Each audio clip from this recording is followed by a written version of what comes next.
right, hello wine drinking people. Time for more of what I've had to drink yesterday, and this is part 3 of our Washington State tasting review, and of course our friend Pat Carmody from Southern Wine and Spirits usually brings everything, including the kitchen sink, to a tasting, and he had the largest amount of wine on the table. Actually, he wasn't here, but Champagne Wayne, who is actually works directly for Chateau Ste. Michelle, was here to pour. Thank you, Wayne. And some great stuff. Let me tell you, these wines, they hit the mark at every price level, and you know, this is a big winery, by far the biggest winery in Washington State, the most important. And you know, I was talking to Mike Janik, one of the winemakers who used to work there, and a lot of the top guys that have started their own labels now went through the school of Chateau Ste. Michelle, and he said they did 16,000 ferments a year per vintage. Most winemakers don't do that in their whole entire life. Every year they do 16,000 different ferments at Chateau Ste. Michelle. It is a factory. They produce a lot of wine. But, like I said, they have some single vineyard wines, some smaller production wines, some joint ventures that are outstanding in terms of quality, like the Eroica, like the Costolare, and then the single vineyards like the Coal Creek Cabernet. Wow, excellent. The Indian Wells Chardonnay, one of my favorites. Well, let's get started here. We have the Sauvignon Blanc Horse Heaven here, which we have in the store. And this is really light and refreshing style of Sauvignon Blanc, some green melon, a little bit of a musky, earthy note, kind of an onion skin, kind of lemon blossom notes also. Really tart and savory on the palate, a little salty, minerally note on the finish. A very good Sauvignon Blanc if you like that style. $14.75. The Pinot Gris up next, and man, you put this next to something like Santa Margherita Pinot Grigio, and it really puts it to shame. It shows you just how light that wine is. This wine's got a little bit more fruit to it and more alcohol, 13.5%, 14% as opposed to 11.5%, 12% for a wine like Santa Margherita. This wine's got lovely fresh pear and apple fruit in the nose, some lime citrus and pretty floral notes. Very clean, lovely juicy fruit on the tongue with a bit of sweetness, but has a nice freshness on the finish as well. And like I said, this wine, a very good value at $11. We usually have that in the store. All right, the Chardonnay up next from Columbia Valley, and so it's $11 a bottle. I'm not expecting greatness from it. It was good. Some nice juicy tropical fruit, little creme flan note there, short but pleasant finish, of course, a little candy corn note at the end. $11. It's a good little wine. The Canoe Ridge Chardonnay, excellent juice on the other hand. This wine's got some nice toasty oak, some butterscotch, the ripe tropical fruit, creme brulee nuance there, smooth and creamy texture on the tongue with a nice amount of lightly toasted oak spice, lovely juicy fruit. Really nice balance in this wine, wonderful acidity, and excellent bottle of Chardonnay for $22.50. I like the Indian Wells slightly better. It had a lovely bouquet of fresh buttered popcorn to the lemon drop candy fruit and vanilla bean creme brulee, and nice creamy texture on the tongue, a firm hand of acidity here, and really nice balance and concentration here for a wine at $18.50. Wow, excellent juice, just made me stutter. All right, Charles & Charles Chardonnay. You know, this after these two Chardonnays kind of seemed a little bit dull and flat, but for $13.50, I mean, I guess all right for an everyday wine.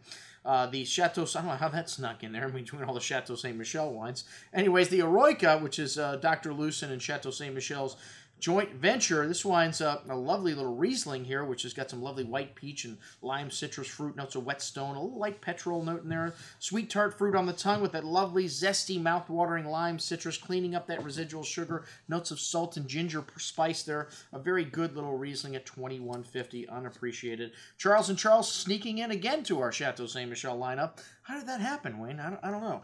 Anyways, the rosé was my favorite of the three, I think. A very good little rosé, fresh flowers, rose petals, and a nice amount of red berry fruit, but a bone-dry finish for $13.50, a good little wine.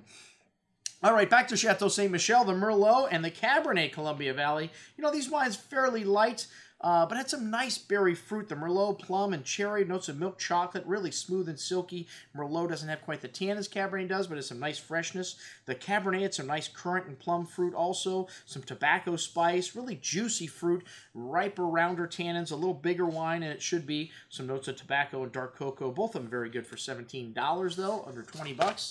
And then we have the Cold Creek Cabernet. Hoo-ah, step up here in quality. This is a top vineyard site, 40-year-old vines, delivering power and concentration. Lovely structure here, some rich black currant and berry fruit, espresso, bitter chocolate, some fresh earth there as well. This is a big and chewy Cabernet, lots of that currant berry fruit, a firm hand of acidity, some dry tannins in the end, but has enough fruit to match a long finish, echoing that spice from the nose through the finish at $32.75. Great little value. Charles Smith, again, again, Cabernet Syrah. And this Charles & Charles label, just light, easy drinking stuff at $13.50, nothing special. And especially after that Cold Creek Cabernet. And then the Stella Maris. This wine is excellent, and we've had this wine in the store. The 2009 vintage showing a lot more fruit, some Merlot, Syrah, Petit Verdot, Cabernet Sauvignon, and Cabernet Franc. So a Bordeaux blend with a little Syrah. They do that up in Washington State. Really rich bouquet there, lovely currant and plum fruit, some fresh earth, really nice structure in this wine. These 2009s, very showy, drinking really nice. This Stella Maris Red, a great little value at $28.25. All right, the North Star, Walla Walla, and the Columbia Valley. We had them both.